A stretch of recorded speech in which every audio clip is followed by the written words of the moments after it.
What's up, guys? Welcome back to Blueclouds TV.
Good afternoon. Welcome back live to Football Menace. Football Menace is back again, brought to you live by Blueclouds Media, as being hosted by Nick, Zion, and Steven. We bring you the best, Premier League news, everything regarding Chelsea Football Club. We are up for it. Join us live as we discuss the shocking 2-0 defeat of Chelsea at Everton. I don't have the energy because it is a back-to-back defeat. Chelsea have conceded so far. The team is going down and going down. There's a lot to discuss on today's show. They have a lot to discuss. So Mauricio Pochettino or Todd Bowley, who is to be blamed in Chelsea's performance so far. What is going on at the football club? Reece James blow again. The club captain was replaced by Levi Colwill after only 27 minutes before heading straight to the tunnel. And also Nicholas Jackson could face retrospective FA ban as new photo emerges after Everton defeat. We have the photos there. And also looks like we have an update regarding this specific topic. So as Mauricio Pochettino wants more players in the January transfer window because it looks like he's not satisfied with what he has.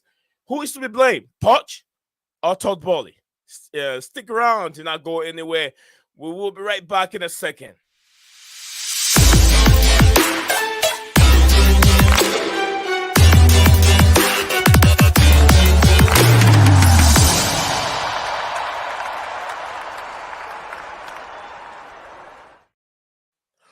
Welcome back to Football Menace Live, brought to you by Blueclouds Media. Your hosts, Nee and Steven. We are right here discussing the problem and situation going on at Chelsea Football Club at this moment. All right, and also we have some tweets coming from Thiago Silva. We'll look into that Thiago Silva's tweets in a bit later on. Steven G, are you there? Yeah, I might have to leave and come back in a second. Can you hear me, Steven? Yeah, I can hear you. I might have to leave and come back in a second because the audio just went funny for me for a brief moment. So if that continues and I drop out randomly, then that's why. Okay. I'll get you now. So now that I know, I wouldn't stress myself if I didn't hear back from you. 7G, another disturbing and abysmal performance coming from the Blue. The Blues traveled to Everton's ground, and it wasn't the best performance. I couldn't watch the whole entire game. I watched half of it, but I'm sure you've seen the whole 90 minutes plus of that game. Take us through and what went wrong for Chelsea, Steven. Didn't take chances again. So it's pretty much one of those things where I think part of the issue is that as much as we look at it like, okay, technically our squad should be winning, especially how United have played this season and stuff like that. Yeah. The other thing is we got to look at it and go, we've played at two grounds that are bogey grounds for us in back-to-back games. Old Trafford and Goodison Park are typically places where we don't, in recent years, get the best of results. We tend to struggle there. And we've just had to play there back-to-back games. And honestly, it's frustrating because you want to go into it trusting the players and stuff like that. And the performance was better on the weekend. There's no doubt about that. The performance was better. But then somehow, some way, Everton always find a way to get something from the game at Goodison Park against us. United, no matter how bad they've been in recent years, have found ways to get results against us. It's frustrating, but that's also the reality of the situation. They're two of the bogey grounds that we have in the Prem, and it showed. I mean, we were shocking midweek, and then I thought we were better on Sunday. The only thing is we didn't take our chances. I mean, we had 16 shots, nearly double what Everton had, but we only had 4 shots on target. We had 6 off and 6 blocked. But another thing is Jordan Pickford seems to turn into like prime Manuel Neuer when we play against him, and I don't know how that's possible, but it always happens. I don't think it has to do with Jordan Pickford again. No, but this is what I'm saying, right? So a couple of the saves he made, honestly, it's so annoying because then watching a couple of weeks, there'll be similar situations and he'll concede. But what I was trying to say is, I don't think it's Jordan Pickford alone. I'm saying, if I say we, I put myself there because I'm a Chelsea supporter. Chelsea make other teams looks like prime Barcelona with the likes of Iniesta, Xavi, Messi, and Busquets and all these players. That's what Chelsea made Manchester United look like. Midweek, we played against Manchester United. We got battered. We were very, very poor. United got the best out of Chelsea. Then we were thinking we could bounce back. We could go to Goodison Park and perform very, very well. And it didn't end up being like that. We played very, very badly. And I knew right from the 15 minutes, I said, look, I've seen this game before. It's a game that I've watched before. Chelsea's getting nothing from this game, and yet they proved me right that they were not going to get nothing from this game. And just like I've said, there's so many things going on. Where is all the energy? Where is that energy that we had when we play Manchester United, Arsenal, Manchester City? Where is all that energy that we had? We reserve all this energy for Arsenal, Liverpool. Where is the energy? It looks like everything is gone. And if someone is supposed to governize these guys, it has to be Mauricio Pochettino. I understand you don't have all the best of players that you need, but no one in the Premier League has the best of players from goalkeeping to attacking. Go and look at Villa. Aston Villa has average players.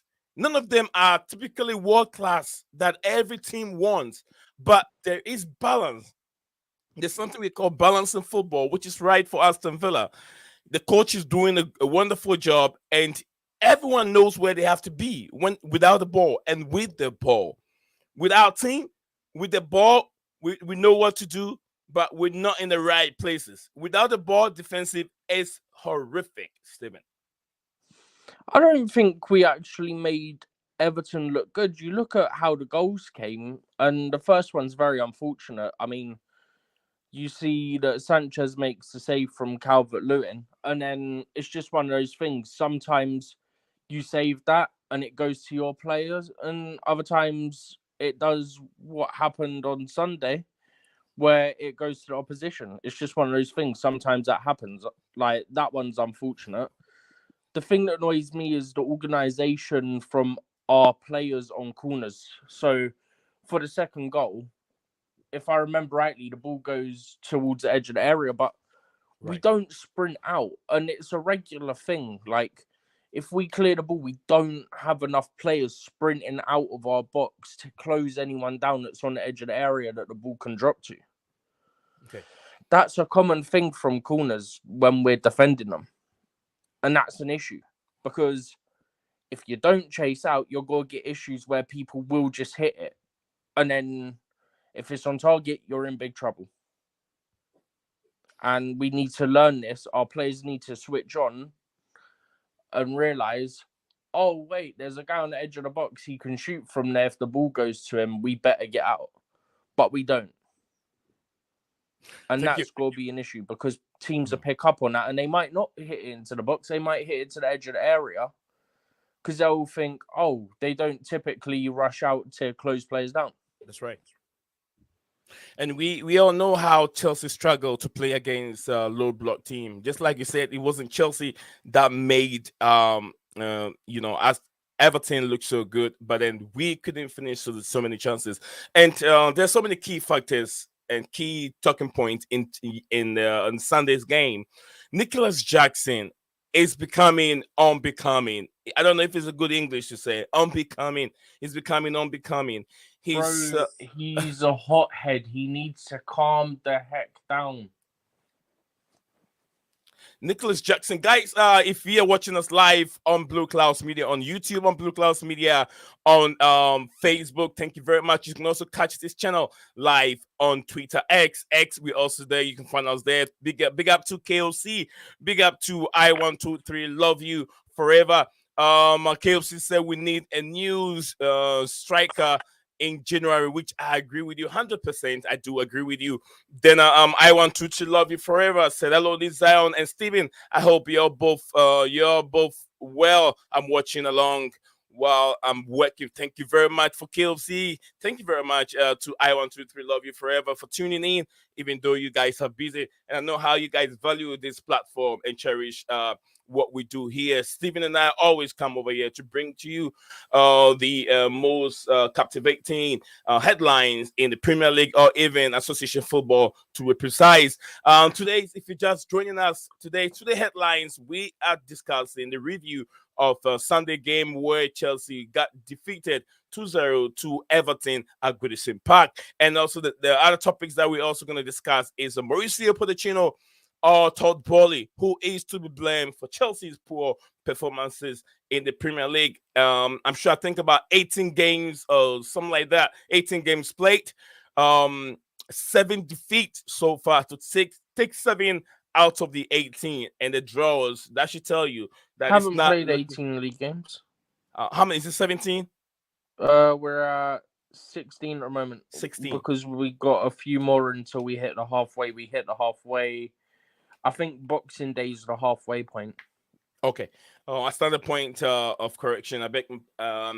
Sorry for that. I thought it was between 16, 17. So thank you very much. That's why I have you here, Steven. Yeah, it's not a big difference. It's 3 games difference, but then in the Prem, those 3 games can change things massively. That can relegate the team. 3 games.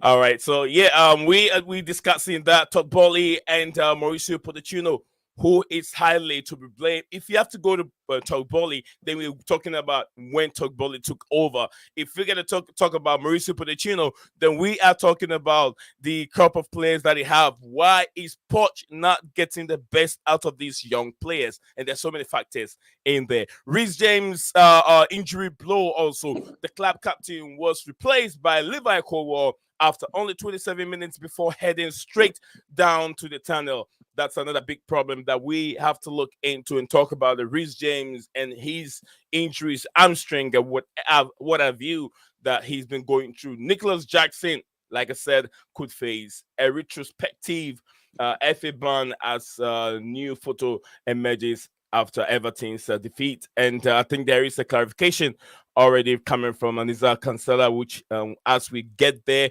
we will talk about it. The Mauricio Pochettino wants players in the January transfer window. Looks like he hasn't got enough after spending over $1 billion on young and average players, arguably to grow up to become world-class players, but they're not showing that wealth. And also the last one is Alisa Russo. Russo double help Arsenal to superb for one WSL win over almighty Chelsea. And I love the women's game. Once we get there, we'll also discuss that. So, guys, this is what we have on the platform. If you're joining us on Facebook or wherever you're joining us and watching these shows from, I want to say thank you very much for spending time. And you can also, you don't have to be a spectator, not just watch it, but you can comment, send your comment. If you haven't subscribed, also subscribe to this platform. My name is Nee, alongside Stephen G, and we'll be right back to discuss Mauricio Pochettino and Todd Bowley, who is to be blamed.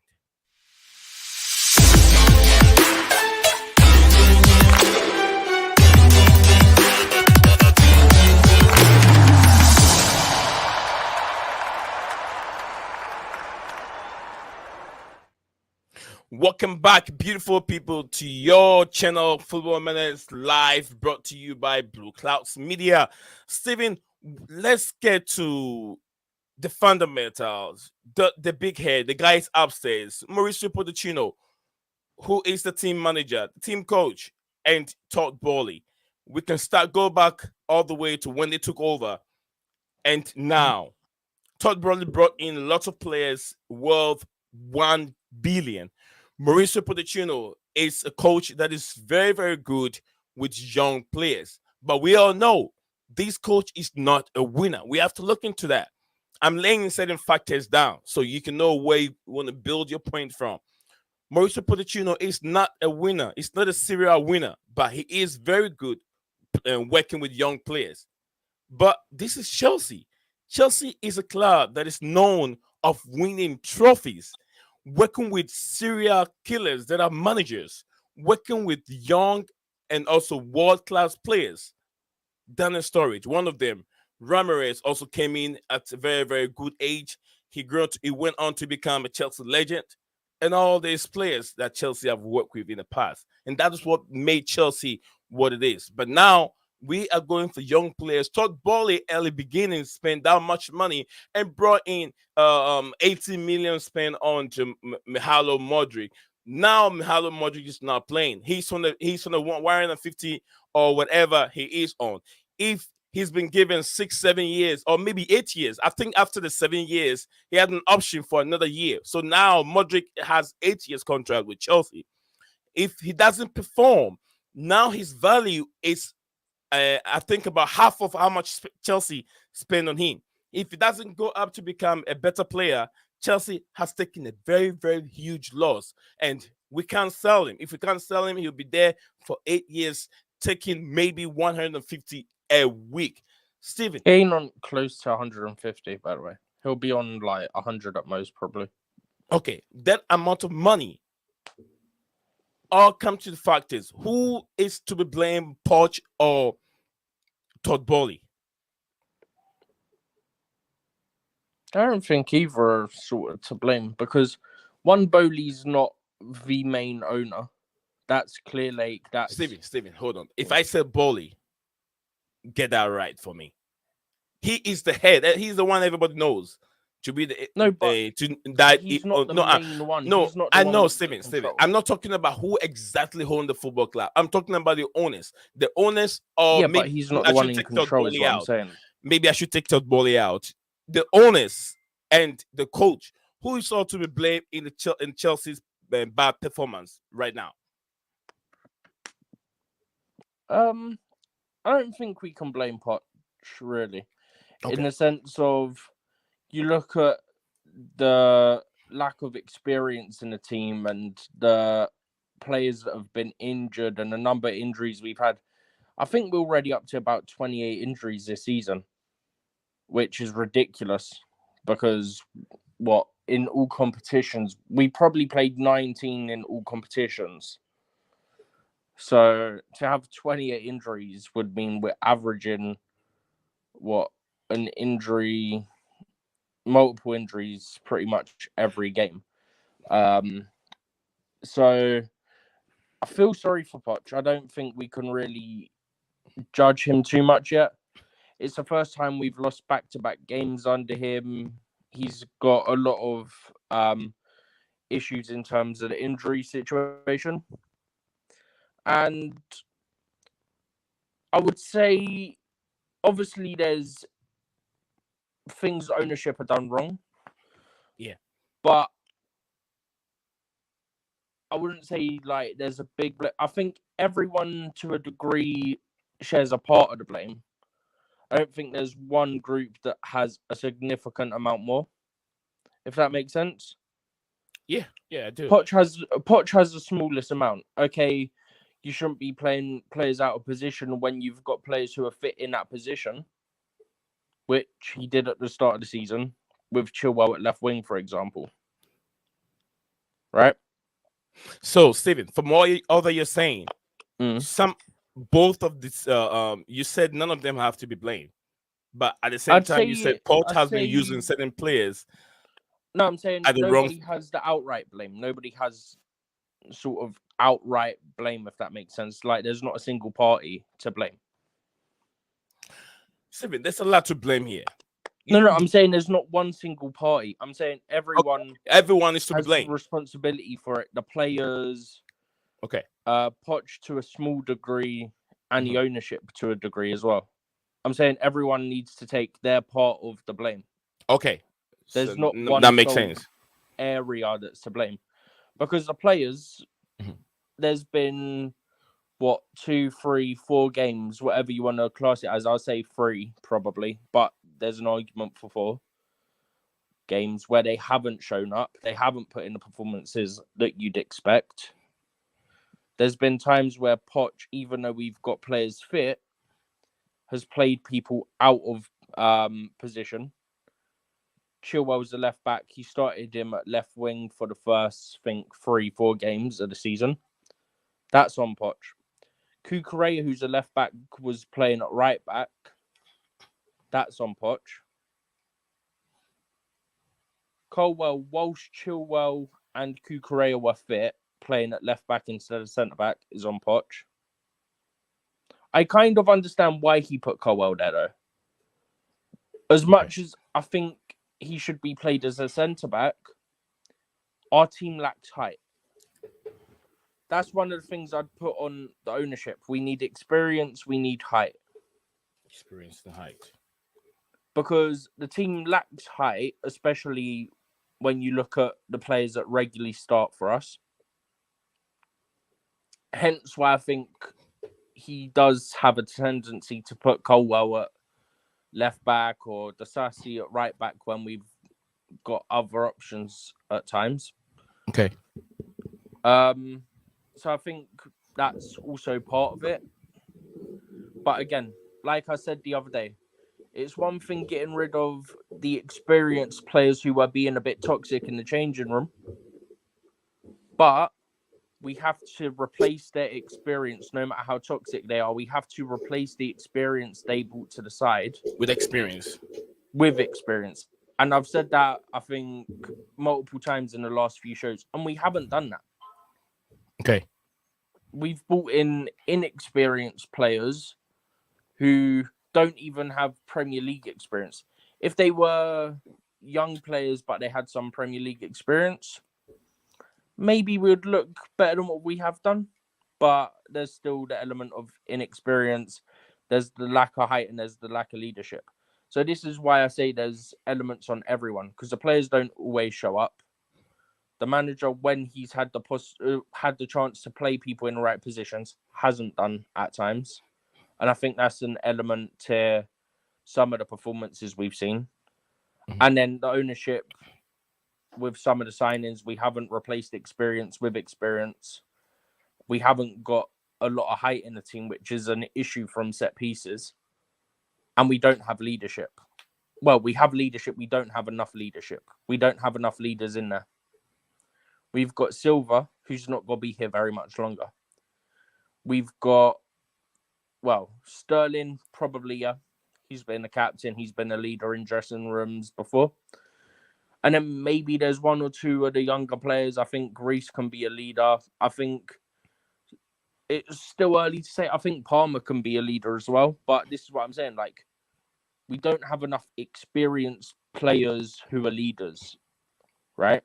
Yeah. You look at Silva and Sterling, they're like the main people that come to mind.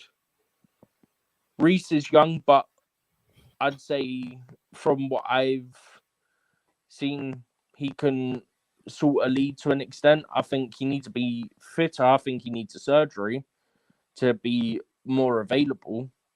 Obviously, there's no guarantee that with surgery you become more available, but his sister had a similar situation. She's available more. So maybe that helps. Maybe we then see more of his influence in the team as well. But yeah, I think definitely there's elements on everybody for the reasons that I've stated. Thank you very much, Stephen G. Big up to you, Makeem. Makeem, big up to you. I hope your weekend was went on great. Same to I want to love you and KOC. I hope you guys have a wonderful weekend. But to me, look, excuse me. To me, my weekend wasn't that great. I had so much of a yeah, it's yes, to me, it wasn't the best of weekend for me because my teams that I support, none of this team win any of the single game. The Chelsea women, which we're gonna come back to that here soon, did not win their game, and also Chelsea Football Club, the men's side, did not win their game. They all lost, and also my Lions football team did not also win. So yeah, I didn't have the best of weekend, but I'm still here and so here trying to digest what went through with all the teams which we are here to talk about. So we've picked up some key points regarding what is going on with Chelsea Football Club, who is to be blamed the most. When we talk about Mauricio Pochettino, Todd Bowley, clearly whoever owns Chelsea Football Club, we've talked about them, what they did wrong. To me, I think that the number of players that they brought in were not enough to be able to challenge the top guys out there, the likes of Manchester City, Arsenal, Aston Villa. We didn't even know Villa was going to perform that good with all these average players. If Unai Emery's able to galvanize this team to play very well, Pochettino, your players are way better than Unai Emery have. He has some average players, but now your players are looking average themselves because Chelsea did not just buy players. If you're a Chelsea fan, you think that Todd Bowley they just spend money on useless players. I don't think so. It's not working for Chelsea right now, but I don't think those players are useless. Why I don't know useless? Because lots of top players, top teams were going in for those players that Chelsea had. Enzo Fernandez, Liverpool was in it. Lots of big teams were in for Enzo Fernandez, and Chelsea had him. Caicedo too, the same thing. Liverpool was in the race for Caicedo, and Chelsea got Caicedo. Lavia, a lot of teams were also in for Lavia, and Chelsea got him. So Chelsea did not spend money on useless players. I'm sorry for my words. They're not useless. They're very, very good players, but they haven't gelled together in that club as Chelsea players. They haven't gelled together. Lavia, the same thing. Cole Palmer, the same thing was with City. City want him to stay, and Chelsea snatch him. Chelsea said, "Come and play for us," and you understand what Chelsea wants to give him. So Chelsea did not spend money on useless players again, but I think it will come with time. But Poch has to get the best out of what he has now. If he can get the best out of these players, because I don't think maybe 2-3 players are going to make much of a vast difference. I don't think it's going to make much of a difference. It will help some parts, some key area, which the striking department. But if they don't have that spirit, the fighting spirit is still not there. We're going to go to grounds like Goodison Park. We're going to go grounds like I don't know, Sheffield it's Sheffield United, right? Sheffield United or maybe Yeah. Luton Town. I don't know their ground, the name of their ground. But I don't think I Chelsea. didn't catch what you were on about. I was talking about the name of their ground. That if Chelsea don't have that fighting spirit, some grounds like Old Trafford or maybe the Emirates Stadium. Kenilworth Road, by the way. What was that again? Luton's is Kenilworth Road. Kenilworth Road. I don't think Chelsea will have that spirit to go to these kind of grounds where you can be highly intimidated and win games from there. So that momentum, that fighting spirit has to come from the manager. We've looked at that already. So we're going to move on away from the blaming department. So we're going to move on to the club captain. Club captain is next, which we all know. The club captain, Stephen has also said something about the club captain. Reece James, the captain was being taken away from Thiago Silva earlier in the season, which I've said many times that was a wrong thing Mauricio Pochettino did when he took over, taking the captain away from Thiago Silva. Steve will tell you Thiago Silva doesn't need the handband to be the captain. He understands. I do understand that, which makes a lot of sense. But this, our captain that we have, both the captain and the vice captain, have been off the pitch quite a long time.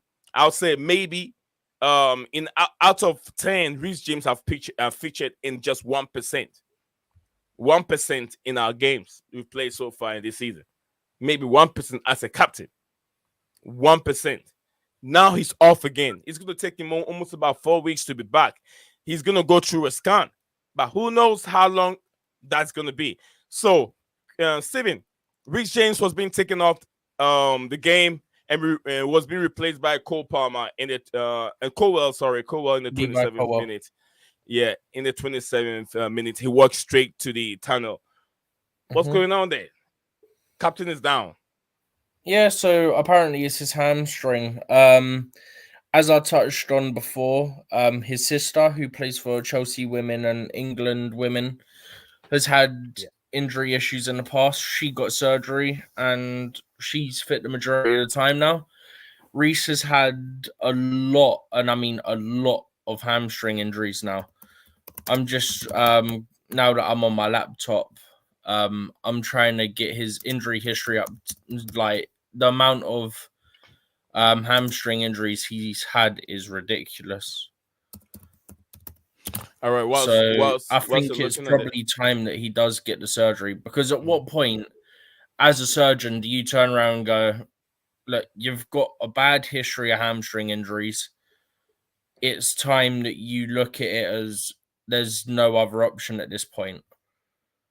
Now that I've got it up, he had a hamstring strain in 2020-21 season. Following season, he had 2 hamstring injuries. Then last season, he had another hamstring injury. He had another 2 hamstring injuries last year. And then he's got another one this year. So that's 2, 3, 4, 5, 6 in the last 3 seasons. And this season's not even done yet. Correction, right. This would be his second one this season as well. Because his one in the first game of the season was hamstring as well. So it's actually 7 in 3. And he's missed a total of, so far he's missed, that's 16. That one he only missed 1. So that's 17. That one was 219. That one was 11:30. He's missed about 35 games with hamstring injuries. 35 games? In the last 3 seasons, he's missed about 35 games through hamstring injuries.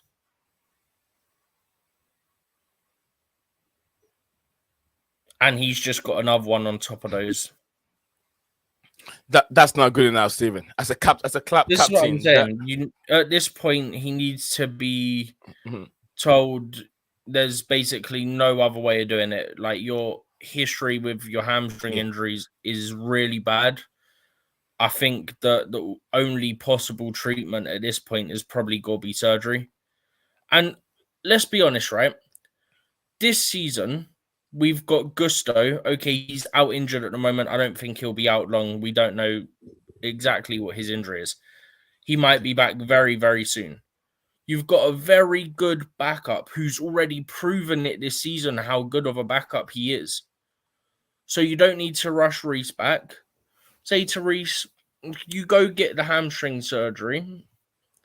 We're not going to likely get into European places. We might, but it'll be like Europa League. We're not going to qualify for Champions League. So you come back stronger at the back end of the year into the pre-season. this is the perfect time for him to get this surgery. Because of the situation, we're not in Europe. We're doing all right in the Carabao Cup. And with Newcastle's injuries and it being at home in the next round to Newcastle, we could knock them out and go further anyway.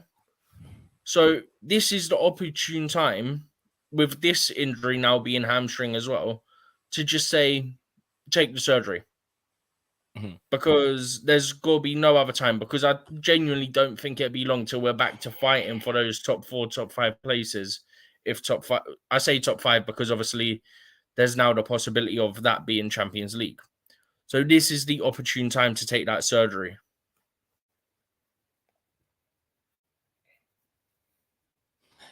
Okay, thank you very much.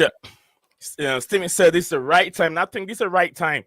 Get him out, get him off the league, let him go through his surgery, have the rest of the season, say bye-bye, go and sit down, recover, start going through rehabilitation, then get ready for preseason again.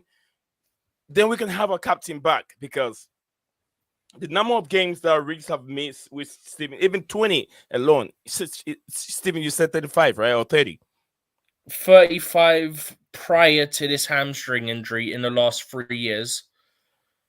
So it's obviously got to be more now. But he's got scans today. We're waiting on the results of the scans to see what the damage is. Obviously, by coming off pretty much as soon as he felt it, it might not be as serious, because he didn't try to play on.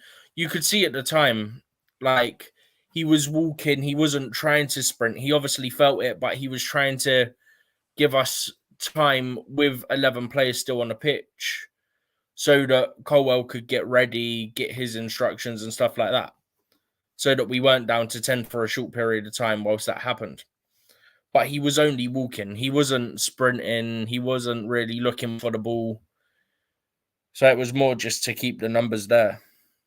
So hopefully it's not going to be serious. Hopefully grade 1, which is the lowest grade you can get. But at the same time, if it is a higher grade, that will push him to have the surgery. So, look, I don't want any of our players to go surgery, but with his record, there's genuinely, in my opinion, no alternative to it. Oh. Okay, Stephen G. Thank you very much. Big up to my man Stephen G. Stephen has taken us through some of this. This is some of the problems that we've been talking about. Mauricio Pochettino creates some of these problems. Captain is always not there, and we understand no one can predict an injury, when an injury is going to occur. But it's time for Reece to take that opportunity and then go for surgery, get yourself out of the Premier League season. We're not fighting for anything. We're not going for Champions League finals or anything. Go get the surgery done. Then you can start your rehabilitation now, as soon as possible. Then you can be ready for preseason.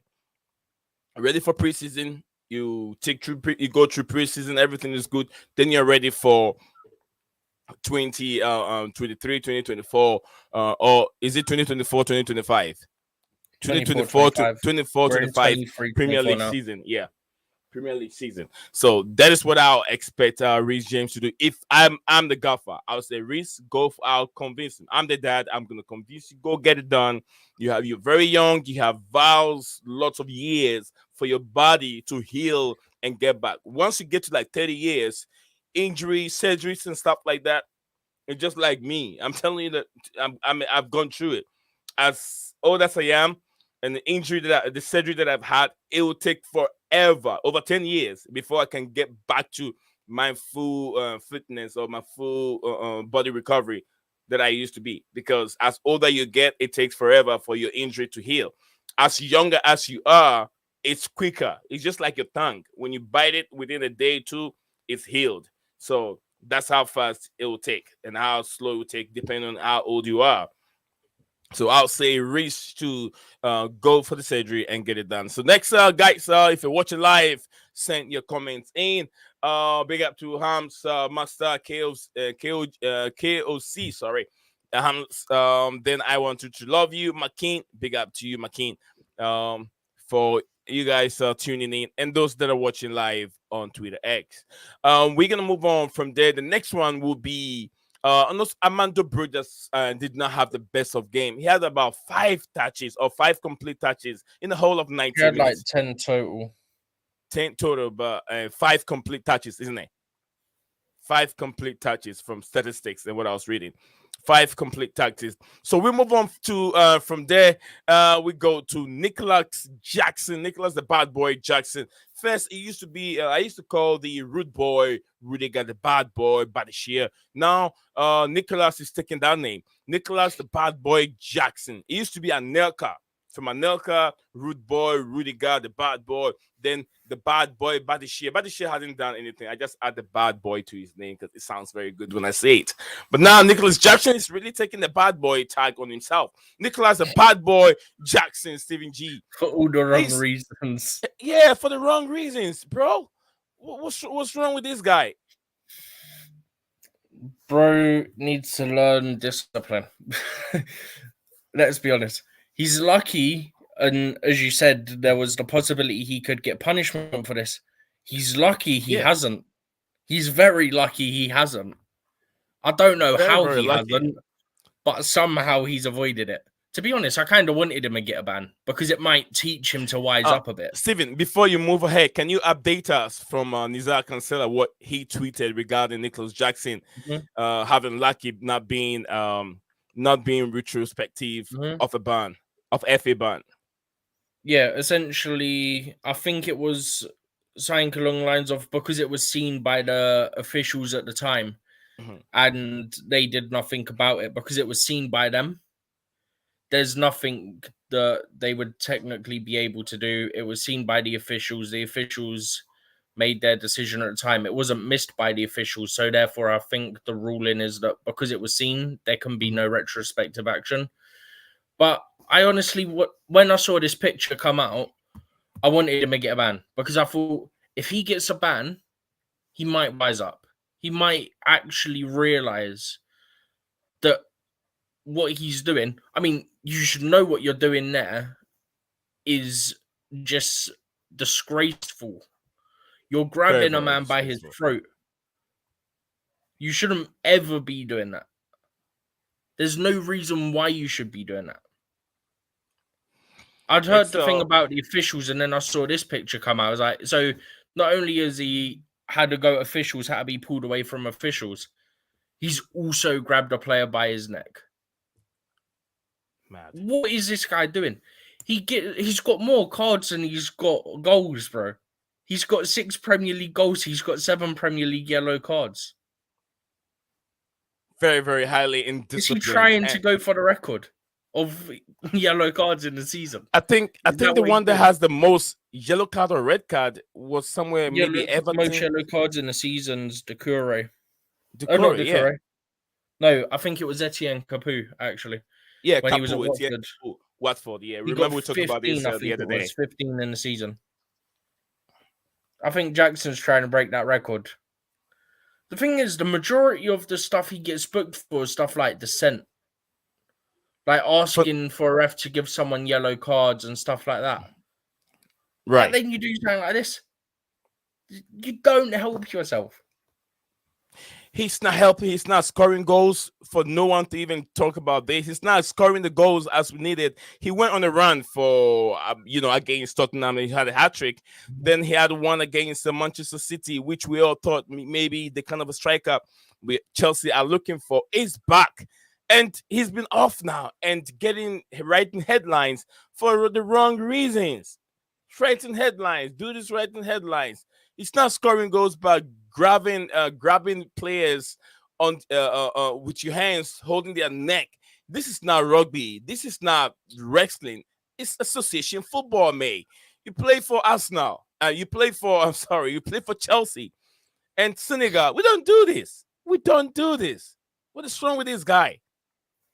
I think I don't know, Steven, what is going on with this psychological coach or psychological person that's supposed to be at the football club? We had one coming from the All Blacks from New Zealand who came to work at the football club. I think that was some sort of interim basis, I think. I don't think that was like an official capacity. But yeah, I don't think that was in an official capacity. I don't think they're connected with the club anymore. Absolutely. So, well, thank you very much, Stephen G. One We're thing I still on will the quickly Nicholas. say though is that Poch is calling for aggression, yeah? When you're calling for aggression, this ain't what he means. He means controlled aggression, not aggression where you're grabbing people by their throats. This is not what he means. And it needs to be channeled and controlled. And our players do not do that. Our players also do stupid things like kick the ball away when they know they're going to get a yellow card. Genius. Well done. Keep doing that. You'll get suspended. And Stephen, thank you very, very much. We are still on Nicholas Jackson's disciplinary issues with Chelsea Football Club. But I want to say thank you very much to KLC today deserve to be a mod, so because he's been controlling a lot of stuff that goes on in the chat. Thank you very much, my big brother. KLC. Big up to you, Mosto. Mosto is back in the house. Mosto again in the house. Mosto said big up, guys. Not happy with the results of the match. I do, bro. I do. I suffered 3 defeats right away on Sunday. 3 defeats. And my American football team, Chelsea women team, then the Chelsea men team. So it wasn't. And then your Lions in the NFL. Yeah, NFL. Bro Very, had very the triple defeat. 3 defeats. None of my team won a single game. Bro, in less than 12 hours? 12 hours. I don't know how I can even take all this defeat and still come over here and discuss Chelsea football and the Chelsea women also. We'll be discussing the women performance against Arsenal also. So guys, like I said, I do not go anywhere. Tune in, we're discussing Nicholas Jackson. But next on the bill, KLC said, what is Jackson doing? What Jackson doing, man? Yes, he's just wrestling over there. He's just wrestling. So, guys, I do not go anywhere. The next on the bill is Mauricio Pochettino. Yes, my man like Mauricio Pochettino. Chelsea FC Gaffer wants more players in the January transfer window. Stick around. Do not go anywhere.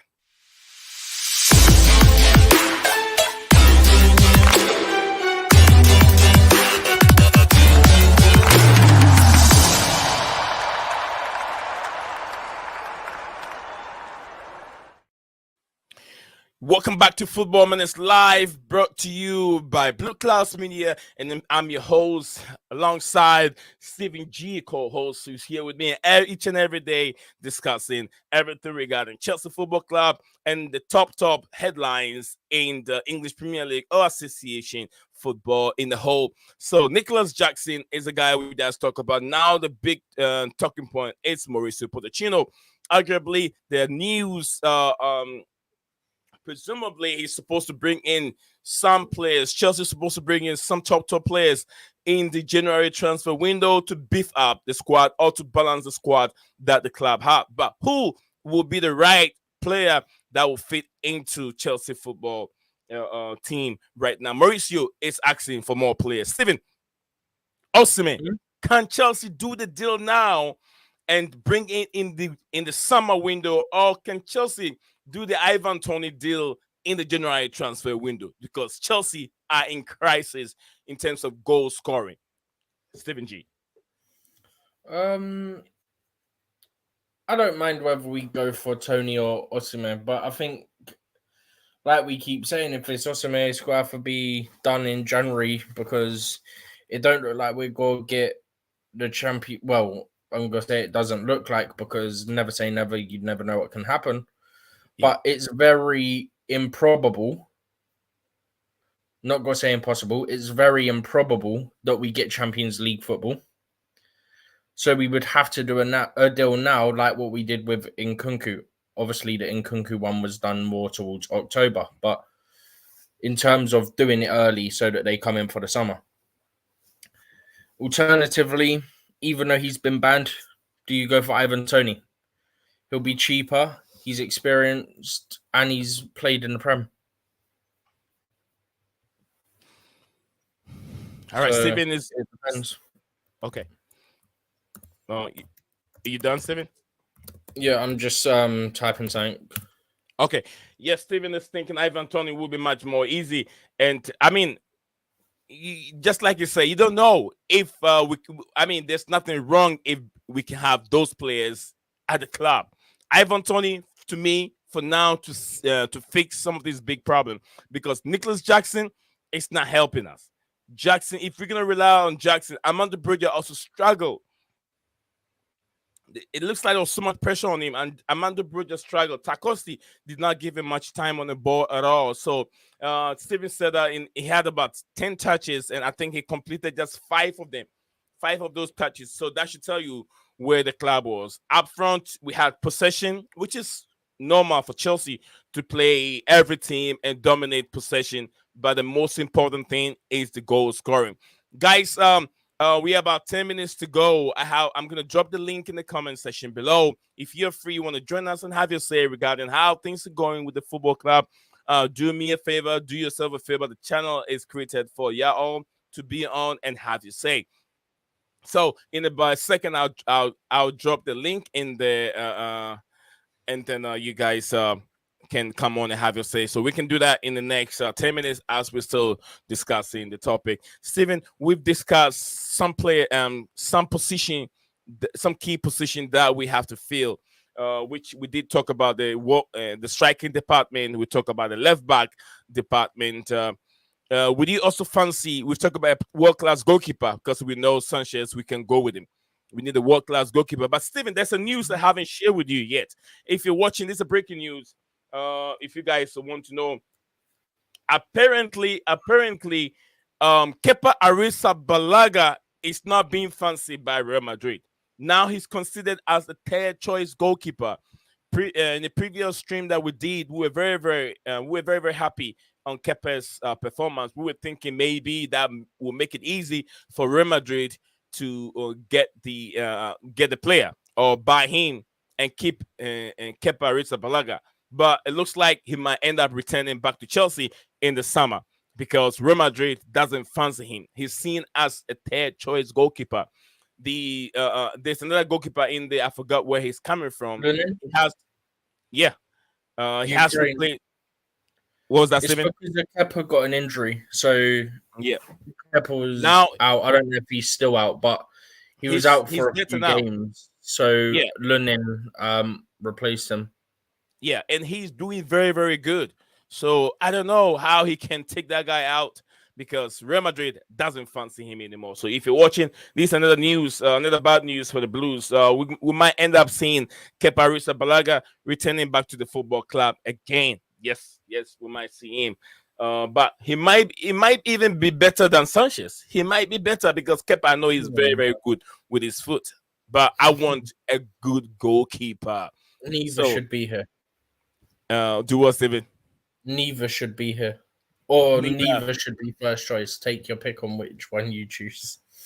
All right. So let me send the link in there so don't forget. Yeah, I did forget, but yeah, now I remember them sending it right there.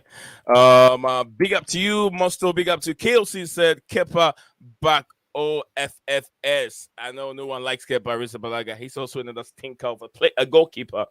So Steven.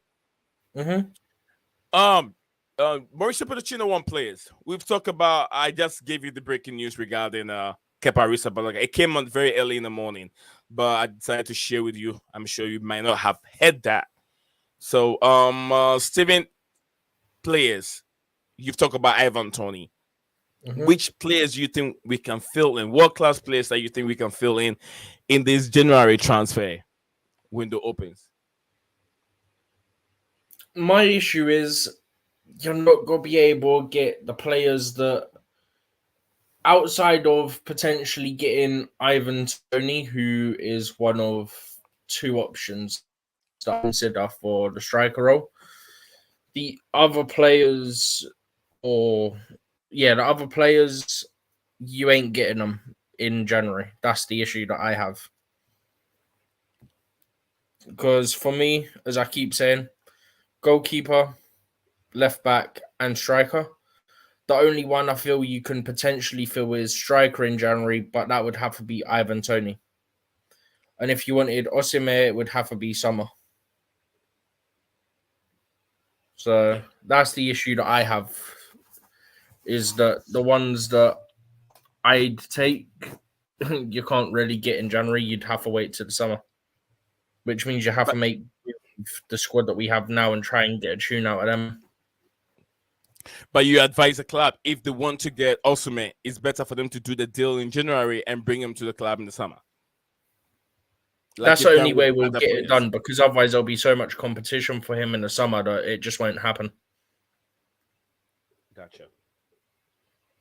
All right, so thank you very much, Stephen G. We've discussed the January transfer window that will be open soon, and Mauricio Pochettino said players has to come in to help some of these players out. So Armando Broja, I've talked about him. I've talked about Reece James. I've talked about the next on the bill, guys. We're gonna talk about Russo. Double help Arsenal to superb 4-1 WSL win over Chelsea. Look, if you're not a fan of the WSL, I'm very, very sorry, but I am a very, very big fan of the WSL. And why am I a fan? Because I love football. It's not about the sex that is on the field. It's about watching football, scoring goals. Each, sex are doing what they all do: heading, crossing, running on the touchline, creating assists, and all that. I love football, and I support the women football a lot. But over the years, the WSL has been dominated by Chelsea Football Club, and we have won it many, many times. Seeing that game yesterday, I'm not so sad because I feel like it will create some kind of a good competition. It's just like we watching, the French league or watching the Bundesliga, and it's always Bayern Munich winning it.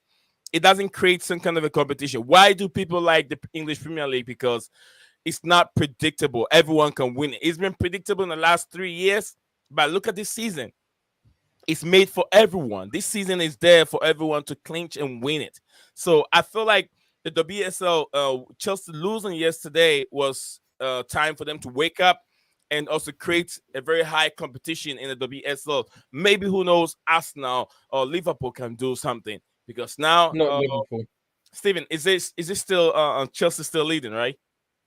Yeah, we're ahead of Arsenal after they beat us yesterday, solely on goal difference.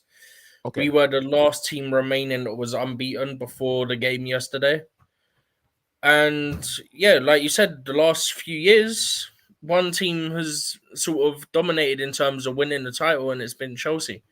We've won it the last 4 years. If we win it again, obviously that makes it 5 in a row. And Yeah, no that one has in ever done it. itself is absolutely brilliant.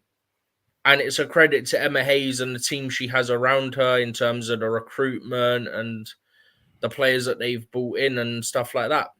It's a credit to her. It's a credit to like everyone that's been a part of creating that squad that we've got. I still think we'll end up winning it, and we'll probably end up winning it comfortably. I think probably win it with 3 games to go, in my opinion, because I do think our team's that dominant. I just think that for whatever reason, it was a bit of an off day yesterday. And that's sort of how I look at it, because I just think this team's too strong to not dominate the league for the rest of the year. Absolutely. I know the likes of Emily Bright also being injured hasn't helped at all.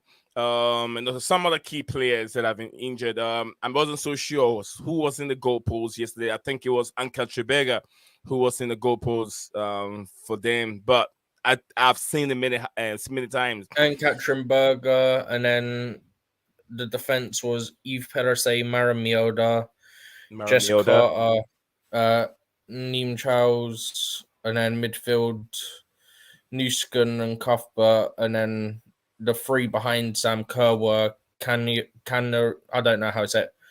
Canada, I don't know how you say it. Fleming and Lauren She's James. the one that scored the goal. The Canada girl was the one that scored the one she's goal. Canadian. No, she's Swedish. Yeah. I don't know why I thought she's Canadian. We do have 1 or 2 Canadians in our team, though. See, there's not much time, but we could have gone through and talk about some of the other striker, the black beautiful lady. What's her name? I've not really. I think she's American, right? Or British. the other black, besides Sam K, the other striker we have over there, the young lady, she got braids on. I can't remember her name. Official, something like that. I think so. She's got braids on. I haven't seen much of her this season. I think you're on about Mia. I don't know how to say her last name. Official, something like that. She's American. She's 22. Might be her. Yeah, probably her. Yeah, I haven't seen much from her. She hasn't. I saw her play, but she hasn't really impressed me that much. But I hope that the one who has been impressive, though, just because I'm pretty sure this is the last topic we've got. The one who has been really impressive this year is Beaver Jones. She's one of the players who's come through Cobham. And is it the girl with the bicycle who came on? She didn't come on yesterday, but 1, 2, 3, 4. She scored in 5 consecutive WSL games, and I believe the record. I think the record's 7. I think, and the record is held by a former Chelsea player in Beth England, who's now at Tottenham. Bethlehem, England. The record's 7 or 9. Is it Bethany? Is it Bethany? Right, Bethany, England. Yeah. Okay. Yeah, she scored in either 7 or 9 consecutive. I can't remember exactly which. It was 7 or 9. So for this young player coming out of Cobham to be pretty much right on that in her first season at Chelsea, very impressive. And that's a league record, by the way. That's not a Chelsea record. Okay. So I think we have thank you very much, Stephen G. We have outlined, we have talked about our defeat. We talk about the ladies' defeat also in the WSL. Sam Kerr was on the hit. She didn't have the best of days though. She didn't have the best of days. Then Rhys James also, we did talk about Rhys James injury blow. We might see him gone for at least maybe a month, 4 weeks. Maybe or 3 weeks.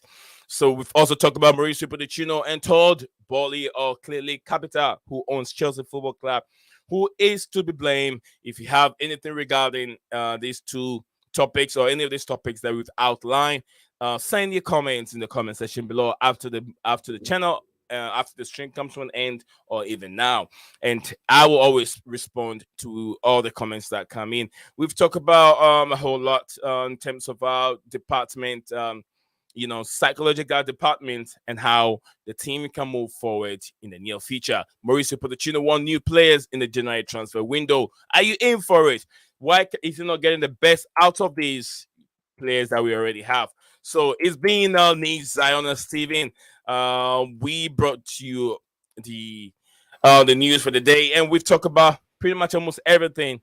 We haven't go deeply in regards to the Premier League top headlines, but there's a lot to discuss over here. Maybe hopefully we can talk about some other stuff tomorrow. We have some transfer news also coming up, so tune in tomorrow, guys. Tune in tomorrow and join us here and be part of the show, not just being a spectator, being part of the show. Steven, anything you want to say before I say Leo Desperados? Just subscribe if you're new, like the stream. If you're on either X or Facebook, then come over to YouTube, subscribe over there as well, because there'll always be content over on YouTube that you may not get on those platforms as well. And it also just generally helps the channel grow as well. And yeah, turn the bell notification on as well so you don't miss anything. But that's all there is. Yes, that's all it is. So Steven, thank you very much. Much love to you, and then much love to each and every one of you. KOC, Musto, Makim, I want to really love you forever. Everyone that joined the show and have you saying over spending your time on our platform, we thank you very much for doing that. We'll see you guys again tomorrow. Tomorrow, I always say Leo Desperados, Stephen G. Hang on to hope. Absolutely, hang on to hope. Don't worry too much about tomorrow. Tomorrow has taken care of itself. Worry about now. See you guys again. Enjoy the rest of your evening. Bye for now. What's up, guys? Welcome back to Blueclouds TV.